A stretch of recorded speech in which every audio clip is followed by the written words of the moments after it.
আহ, কারফিউর মধ্যে চিকিৎসা ব্যবস্থা আমরা এভাবে চালাচ্ছি। আমাদের যে জরুরি চিকিৎসা সেবা যেটা আছে সেটা তো সবসময় থাকে, দিনরাত ঢাকা মেডিকেল কলেজের ইমার্জেন্সি সবসময় খোলা থাকে। আহ, আমি বলতে পারি যে ঢাকা মেডিকেল কলেজের জরুরি চিকিৎসা সেবা যেভাবে দেয়, মানে অন্য অনেক হাসপাতাল এভাবে দিতে পারে না। আমাদের অনেক ডাক্তার নার্স আমাদের জরুরি বিভাগে, প্রায় 20 জন ডাক্তার আমাদের জরুরি বিভাগে সব সার্বক্ষণিক দায়িত্বে নিয়োজিত থাকে।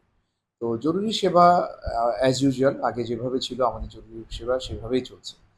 আর আমাদের যে আউটডোর সার্ভিসটা, এটা আমরা সরকারি যে আহ, আপনারা দেখছেন যে কারফিউর সাথে মিল রেখে সরকার যেভাবে অফিস সময় নির্ধারণ করছে, যেমন এখন 9টা থেকে 3টা, আমরা এই টাইমটা মেনটেন করছি। কারণ আমাদের কর্মকর্তা কর্মচারীদের আসা যাওয়ার একটা বিষয় থাকে। তাছাড়া সরকারের যেহেতু নির্দেশনা, সেইভাবে আমরা আউটডোর সার্ভিসটা চালু রেখেছি।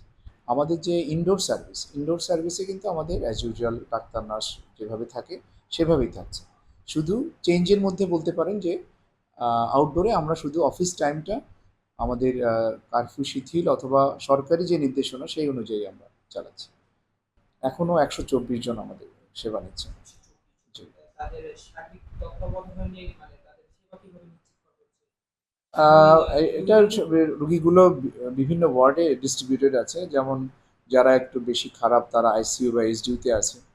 তারপরে orthopaedic department, casualty, ENT, general surgery, মূলত এই বিভাগগুলোর অধীনে তারা চিকিৎসা নিচ্ছে।